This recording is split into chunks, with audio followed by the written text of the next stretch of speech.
What's going on, everybody? Everything Credit here. So I just pulled this update for a client that just signed up for my 90-day program. This is 35 days in. As you can see, she's got a bunch of deletions here. Just wanted to share this with y'all. I haven't shared an update like this in a long time.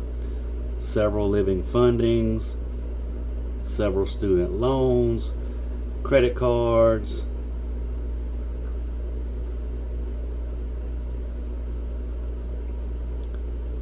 $39 items deleted. Her score is up 86 points on Equifax. Her score is up 116 points on Experian, and her score is up 113 points on TransUnion. And as you can see, credit report pulled February 26th. Previous report was pulled on January 22nd.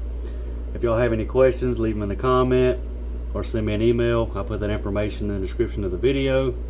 If you're interested in signing up, just go to my website, everythingcreditllc.com. Click on Sign Up for Credit Solutions, and I will send you a welcome email. We'll get started on your file right away. Hope y'all have a great Sunday.